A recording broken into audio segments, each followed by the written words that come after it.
डर सबको लगता है, सब अपने भाई बहनों से बहुत प्यार करते हैं। लेकिन क्या हो अगर आपको कोई शराब दे दे कि आप अपनी जिंदगी में अपने भाई या बहन के अलावा किसी और से मिलजुल नहीं सकते।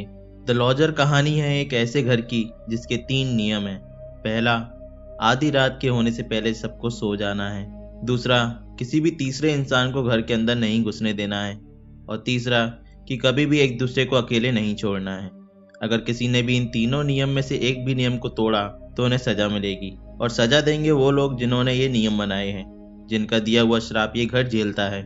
इस घर में केवल 2 भाई बहन रहते हैं। भाई का नाम एडवर्ड और बहन का नाम रेचल है। भाई इस नए माहौल में ढल चुका होता है, लेकिन वहीं उसकी बहन रेचल आज़ाद होकर रहना पसंद करती है। अगर कभी शॉपिंग के लिए भी जाना होता है तो एडवर्ड बाहर नहीं जाता। हमेशा सामान खरीदने से लेकर काम के लिए घर के बाहर रेचल ही जाती है। जब इन दोनों जुड़वा भाई बहनों का 18वां जन्मदिन होता है, उस दिन इनकी जिंदगी एक नया मोड़ ले लेती है। बाजार में रेचल के पास एक लेटर आता है और वो अपने सामने एक नौजवान और सुंदर लड़के को देखती है जो आयरलैंड की सेना में पहले एक सिपाही था। इस लड़के का नाम शॉन होता है। वो उस लेटर को पढ़ने के लिए नदी के किनारे बैठती है, लेकिन तभी उसे एक छलावा दिखता है जिसमें वो देखती है कि लोगों का शरीर पानी के ऊपर चल रहा है।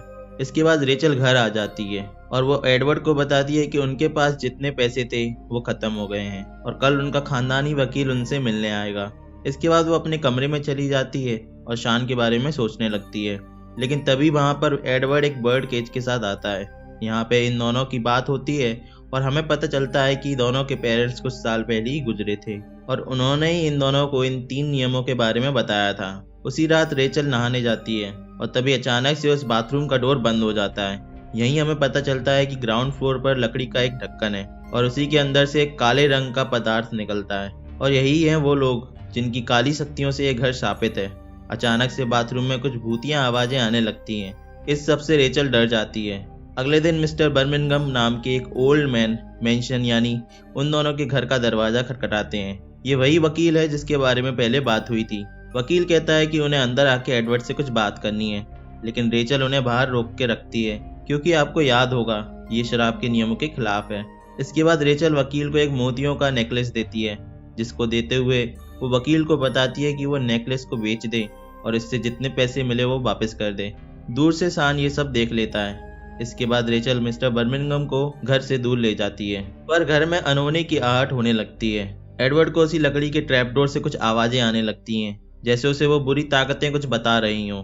कुछ दूर जाकर मिस्टर बर्मिंघम रेचल को एडवाइस देते हैं कि ऐसे वो ज्यादा दिन तक पैसों की दिक्कत नहीं टाल पाएंगे। वकील एडवाइस देता है कि या तो वो घर को बेच दे और या तो शादी कर ले। कुछ देर बाद रेचल शान को देख लेती है और वकील से कहती है कि वो कल मिलने आए। रेचल जब घर लौटती है तो उसे सब अजीब गरीब दिखता है। उसे एडवर्ड के व्यवहार में भी बदलाव दिखता है। एडवर्ड उससे कहता है कि वो यानी बुरी आत्माएं चाहती हैं कि अब इन दोनों को अपनी किस्मत में लिखा हुआ काम पूरा करना चाहिए। यहाँ पे हम किसी भी काम के बारे में अनजान हैं। अगले दिन रेचल शान से उसी नदी के किनारे मिलती है जहाँ पे उसने वो भ्रम देखा था। तब रेचल बताती है कि उसके माँ बाप और उसके परिवार के जितने भी लोग थे सब इस नदी में अपने आप डूब गए थे और खुदकुशी कर ली थी। उसने ये भी बताया कि जब उसके पेरेंट्स मरे थे तो अगली सुबह उसके गले में एक नेकलेस था जो कि उसे नहीं पता कि कहाँ से आया।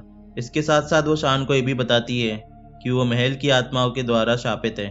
कुछ देर की बात के बाद ये दोनों आपस की सारी दूरियां मिटाकर एक दूसरे के बहुत करीब आ जाते हैं। नेक्स्ट सीन में हम मिस्टर बर्मिंघम को मेंशन के गेट के पास देखते हैं। जैसे ही एडवर्ड उनके लिए गेट खोलता है तो वकील उसे बताता है कि कल रेचल ने जो नेकलेस उन्हें दिया था वो अब हड्डियों का बन गया है। कुछ देर बाद एडवर्ड मिस्टर बर्मिंघम को मार देता है क्योंकि उन्होंने घर का नियम तोड़ दिया।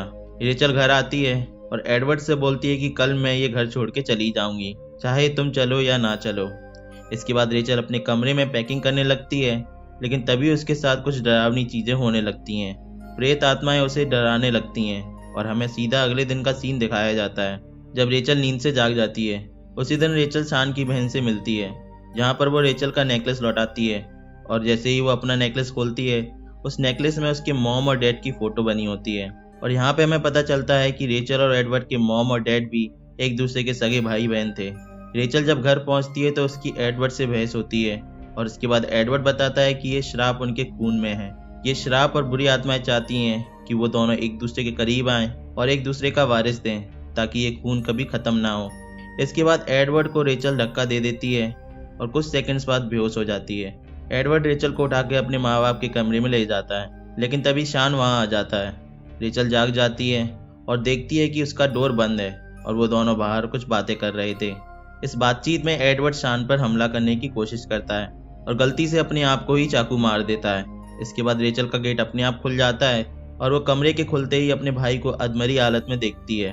उसे शान की चीखें सुनाई देती हैं क्योंकि शान एक कोने में लेटा था, क्योंकि उसके हाथ एक चाकू से फर्श पर गड़े हुए थे। रेचल उसके पास जाना शुरू करती है, तभी मिडनाइट बेल बजती है और कोई भी नहीं सोया हुआ था, जिसका मतलब कि एक और नियम टूट गया। इसके बाद सारी आत्माएं उस ट्रैप डोर से निकलना चालू हो जाती हैं। कीचड़ से भरी हुई बिना कपड़ों की मुर्दा लाशें उसी ट्रैप डोर से निकलती हैं और जैसे ही रेचल शान की चाकू निकाल देती है वो सब गायब हो जाते हैं। भागते भागते रेचल एक गड्ढे में गिर जाती है, जिसके बाद शान भी उसी गड्ढे में कूद जाता है।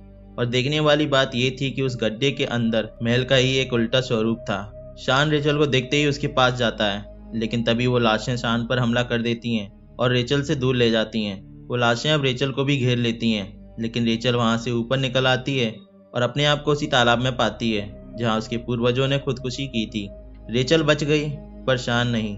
रेचल घर पहुंचती है तो वो देखती है कि अब उसका भाई एडवर्ड भी इस दुनिया में नहीं रहा। इसका मतलब अब शराब खत्म हो गया, क्योंकि अब जब ये खून ही कभी आगे नहीं बढ़ेगा तो ये शराब भी किसी काम का नहीं। कुछ दिनों बाद हम रेचल को मेंशन के बाहर अपने बैग के साथ देखते हैं। इसके बाद वो मेंशन से मुंह मोड़ लेती है और घर छोड़कर चली जाती है, हमेशा हमेशा के लिए। दोस्तों, क्या आपने ऐसी एंडिंग एक्सपेक्ट की थी? हमें नीचे कमेंट्स में ज़रूर बताएं। अगर आपको वीडियो अच्छा लगा हो और ऐसी और कहानियाँ देखनी हो तो वीडियो को लाइक कर दें और हम आपके दिल की बात समझ जाएंगे।